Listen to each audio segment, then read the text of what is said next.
പ്രിയപ്പെട്ടവരെ, ഇന്ന് ഫെബ്രുവരി 15 ഞായറാഴ്ച. അമ്മേ പരിശുദ്ധ അമ്മേ, അമ്മേ പരിശുദ്ധ ദൈവമാതാവേ, കൃപാസനത്തിലൂടെ ഞങ്ങളുടെ ദേശത്തിനും അമ്മ മധ്യസ്ഥം തേടി തന്ന എല്ലാ അനുഗ്രഹങ്ങൾക്കും കൃപകൾക്കും ഞങ്ങളിപ്പോൾ ഹൃദയം നിറഞ്ഞ നന്ദി പറയുന്നു. അമ്മേ പരിശുദ്ധമ്മേ ദൈവമാതാവേ, 2004 ഡിസംബർ 7 ഉച്ചകഴിഞ്ഞ് 2:30 കൃപാസനത്തിൽ സംഭവിച്ച അമ്മയുടെ പ്രത്യക്ഷപ്പെടലിനെ കുറിച്ച് തിരുസഭയ്ക്ക് സമർപ്പിച്ചിരിക്കുന്ന പഠനരേഖകളുടെ സഭാത്മകമായ പഠനം ആരംഭിക്കുവാൻ ഞങ്ങൾ പ്രാർത്ഥിക്കുന്നു. അമ്മേ പരിശുദ്ധമേ, ഭൂസ്വർലോകങ്ങളുടെ രാജ്ഞിയായ അങ്ങേയ്ക്ക് ഭൗമ സംരക്ഷണത്തിനായി പ്രപഞ്ചപ്രകൃതിയെ തന്നെ തിരുസഭ പ്രതിഷ്ഠിക്കുവാൻ ഈ പ്രത്യക്ഷീകരണം വഴി ഇടയാക്കണമേ. പരിശുദ്ധമേ, ജപമാല മാതാവേ, സകല കൃപാസനം പ്രാർത്ഥനയോടും ചേർത്ത് ഞങ്ങളിപ്പോൾ പ്രാർത്ഥിക്കുന്ന ഈ കുടുംബത്തിന്റെ പ്രത്യേക നിയോഗം പറ മക്കളെ.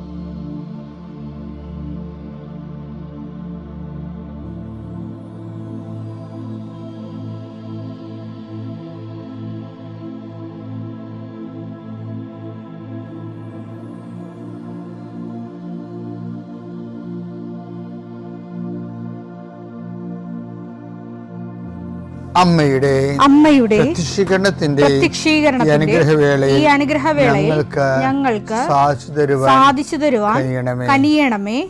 ആമേൻ. വിശ്വാസ പ്രമാണം. സർവശക്തനായ പിതാവും ആകാശത്തിന്റെയും ഭൂമിയുടെയും സൃഷ്ടാവുമായ ദൈവത്തിൽ ഞാൻ വിശ്വസിക്കുന്നു. അവിടുത്തെ ഏകപുത്രനും ഞങ്ങളുടെ കർത്താവുമായ ഈശോമിശിഹായിലും ഞാൻ വിശ്വസിക്കുന്നു. ഈ പുത്രൻ പരിശുദ്ധാത്മാവിനാൽ ഗർഭസ്ഥനായി കന്യകാമറിയത്തിൽ നിന്ന് പിറന്ന് പൊന്തിയോസ് പീലാത്തോസിന്റെ കാലത്ത് പീഡകൾ സഹിച്ച് കുരിശിൽ തറയ്ക്കപ്പെട്ട് മരിച്ച് അടക്കപ്പെട്ട് പാതാളങ്ങളിൽ ഇറങ്ങി മരിച്ചവരുടെ ഇടയിൽ നിന്ന് 3-ാം നാൾ ഉയർത്ത് സ്വർഗത്തിലേക്ക് എഴുന്നള്ളി സർവശക്തിയുള്ള പിതാവായ ദൈവത്തിന്റെ വലതുഭാഗത്തിരിക്കുന്നു. അവിടെ നിന്ന് ജീവിക്കുന്നവരെയും മരിച്ചവരെയും വിധിക്കുവാൻ വരുമെന്നും ഞാൻ വിശ്വസിക്കുന്നു. പരിശുദ്ധാത്മാവിലും ഞാൻ വിശ്വസിക്കുന്നു. വിശുദ്ധ കത്തോലിക്കാ സഭയിലും പുണ്യവാന്മാരുടെ ഐക്യത്തിലും പാപങ്ങളുടെ മോചനത്തിലും ശരീരത്തിന്റെ ഉയർപ്പിലും നിത്യമായ ജീവിതത്തിലും ഞാൻ വിശ്വസിക്കുന്നു. ആമേൻ. സുഖസ്ഥനായ ഞങ്ങളുടെ പിതാവേ, അങ്ങയുടെ നാമം പൂജിതമാകണമേ. അങ്ങയുടെ രാജ്യം വരണമേ. അങ്ങയുടെ തിരുമനസ് സ്വർഗത്തിലെ പോലെ ഭൂമിയിലും ആകണമേ. അന്നു വേണ്ടുന്ന ആഹാരം ഇന്ന് ഞങ്ങൾക്ക് തരണമേ. ഞങ്ങളോട് തെറ്റ് ചെയ്യുന്നവരോട് ഞങ്ങൾ ക്ഷമിക്കുന്നത് പോലെ ഞങ്ങളുടെ തെറ്റുകൾ ഞങ്ങളോടും ക്ഷമിക്കണമേ. ഞങ്ങളെ പ്രലോഭനത്തിൽ ഉൾപ്പെടുത്തരുതേ, തിന്മയിൽ ഞങ്ങൾ രക്ഷിക്കണമേ. ആമേൻ. നന്മ നിറഞ്ഞ മറിയമേ, സ്വസ്തി. കർത്താവ് അങ്ങയുടെ കൂടെ സ്ത്രീകളിൽ അങ്ങ് അനുഗ്രഹിക്കപ്പെട്ടവളാകുന്നു. അങ്ങയുടെ ഉദരത്തിൻ ഫലമായി ഈശോ അനുഗ്രഹിക്കപ്പെട്ടവനാകുന്നു. പരിശുദ്ധ മറിയമേ, തമ്പുരാന്റെ അമ്മേ, പാപികളായ ഞങ്ങൾക്ക് വേണ്ടി ഇപ്പോഴും ഞങ്ങളുടെ മരണസമയത്തും തമ്പുരാനോട് അപേക്ഷിക്കണമേ. ആമേൻ. കർത്താവേ, നിന്റെ ഉന്നതമായ നാമത്തിന് സ്തോത്രം ചെയ്യുന്നു. കർത്താവേ, നിന്റെ വിശുദ്ധ പൗരോഹിത്യത്തെ മഹത്വപ്പെടുത്തണമേ. കർത്താവെ, സഭയിലുള്ള സാന്നിധ്യം പ്രകടമാക്കണം. 40 വർഷം അർപ്പിച്ച കൃപയുടെ യുഗതിയായി കൃപാസ്ഥാനത്താരെ ജീവനോടെ പ്രത്യക്ഷപ്പെട്ട പരിശുദ്ധ അമ്മയുടെ മാധ്യസ്ഥത്തിൽ ഞാൻ അങ്ങയുടെ മക്കൾക്ക് വേണ്ടി പ്രാർത്ഥിക്കുന്നു. അമ്മേ, ഈ പ്രഭാതത്തിൽ എത്രയോ പേരാണ് അമ്മേ ഈ ഒരു പ്രാർത്ഥനയ്ക്ക് വേണ്ടി കൊതിച്ച് കാത്തിരിക്കണത്. അവർക്ക് എവിടെ എന്തെല്ലാമോ കാര്യങ്ങളുണ്ട്. ഇന്ന് അവരുടെ കഴിവിൽ നിൽക്കാത്ത കാര്യങ്ങളുണ്ട്. കർത്താവേ, അങ്ങയുടെ മക്കളുടെ കഴിവിൽ നിൽക്കാത്ത കാര്യങ്ങൾ, ആ കാര്യങ്ങളെ കുറിച്ച് ഓർക്കുമ്പോൾ ഭയവും പേടിയും പ്രയാസവും സങ്കടവും നിരാശയും ഒക്കെ തോന്നുന്ന വിഷയങ്ങൾ, വ്യക്തികൾ, അതെല്ലാം യേശുക്രിസ്തു നാമത്തിൽ ഞാൻ ബന്ധിക്കുന്നു. കർത്താവേ, അങ്ങയുടെ മക്കള് ഇനി സമാധാനത്തിൽ വിട്ടേക്കണമെന്ന് പറഞ്ഞില്ലേ ഈശോ. ഞങ്ങളുടെ ദാസനെ സമാധാനം, എൻ്റെ രക്ഷ ഞാൻ എൻ്റെ കണ്ണുകൊണ്ട് കണ്ടിരിക്കുന്നു. അങ്ങയുടെ ദാസനെ സമാധാനം വിട്ടേക്ക്. സമയം ദീർഘദർശി പറഞ്ഞതുപോലെ അങ്ങയുടെ മക്കൾ ഈ പ്രാർത്ഥനയ്ക്ക് ശേഷം സമാധാനം കണ്ടെത്താൻ ഇടയാക്കണം പ്രാർത്ഥിക്കുന്നു. നിങ്ങളുടെ ജീവിത ചിന്തകൾ, നിങ്ങളിന്ന് പോകാനിരിക്കുന്ന ഇടങ്ങൾ, സംസാരിക്കുന്ന വ്യക്തികൾ, ഒപ്പിടുന്ന പേപ്പറുകൾ, എഴുതുന്ന രേഖകൾ, എൻ്റെ മക്കൾ ജീവിത ഉപായത്തിന് വേണ്ടിയും മേൽഗതിക്ക് വേണ്ടിയും ജോലിക്ക് വേണ്ടിയും ജോലിയുടെ അനുബന്ധ കാര്യങ്ങൾക്ക് വേണ്ടിയും എവിടെയെല്ലാം യാത്ര ചെയ്യുന്നു, ആരോടെല്ലാം സംസാരിക്കുന്നു, ഫോൺ ചെയ്തിട്ട് എന്തെങ്കിലും ഡേറ്റോ കാര്യമോ തീരുമാനമോ വാക്കോ പ്രവൃത്തിയോ തീരുമാനം കിട്ടാൻ വേണ്ടി കാത്തിരിക്കുന്നു. അതെല്ലാം മക്കൾക്ക് അനുകൂലമാവുകയും അത് ഈശോയുടെ നാമത്തിൽ ഞാൻ നിങ്ങളെ അനുഗ്രഹിക്കുകയും ചെയ്യുന്നു. ചെയ്തുകൊണ്ടിരിക്കുന്ന സംരംഭങ്ങൾ ഒരു സ്ഥലത്ത് എത്തി ഇന്ന കാര്യം കൂടി നടന്നാൽ അത് ശരിയാകും എന്ന് പറഞ്ഞ് പ്രാർത്ഥിക്കുന്ന മക്കൾക്ക് അത് അടക്കുന്നതിന് വേണ്ടി ഈശോയുടെ നാമത്തിൽ ആശീർവദിച്ച് മാതാവിൻ്റെ മധ്യസ്ഥനെ ഏൽപ്പിക്കുന്നു. എൻ്റെ കർത്താവേ, കേസിലും കോടതിയിലും പെട്ടിരിക്കുന്നവർ, എൻ്റെ കർത്താവേ, മനുഷ്യൻ്റെ ഭീഷണി കാരണം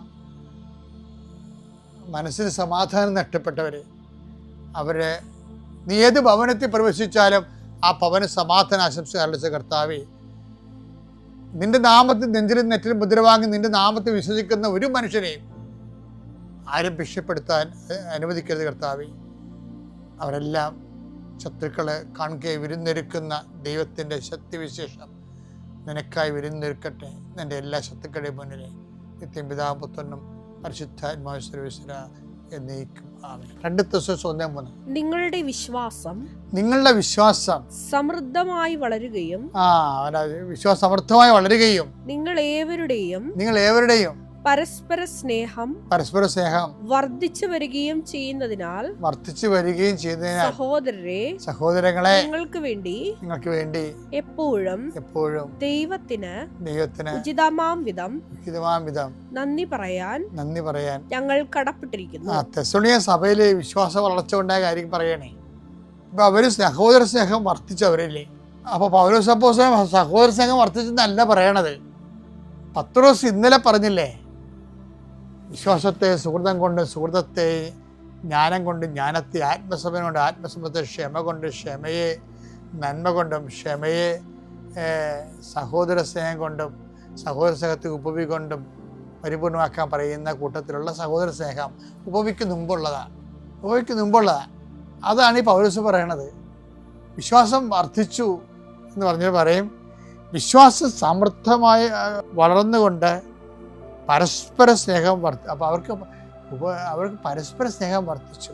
അതിന് പൗലോസ് അപ്പോസ്തലൻ സ്നേഹം വർദ്ധിച്ചെന്നല്ല പറയണത്, വിശ്വാസം വർദ്ധിച്ചെന്നാണ് പറയണത്. അപ്പം വിശ്വാസ വർധനവ് എന്ന് പറയണത് എൻ്റെ സംസ്കരിക്കപ്പെട്ട സമൃദ്ധമായ രൂപങ്ങളിലൊന്നാണ് പരസ്പര സ്നേഹം എന്ന് പറയുന്നത്. പലരും പരസ്പര സ്നേഹം ഉണ്ടായിട്ട് അവസാനം തല്ലിയാണ് പിരിയണത്. ഒരു കാലത്ത് നഖവും മാംസം പോലെ ഒരേ പാത്രത്തിൽ ഊണ് കഴിച്ചെന്നൊക്കെ പറഞ്ഞിട്ട് അവസാനം കോടതിയിൽ പോയി നിരങ്ങണം കണ്ടിട്ടില്ലേ. അതായത് എന്ത് സ്നേഹമായാലും ഈ മനുഷ്യന്മാർക്കൊക്കെ ഭയങ്കര അപൂർണതയാണ്. കാര്യം നമ്മൾ കുറച്ച് ചെയ്യുമ്പോൾ അസസ് ചെയ്യും.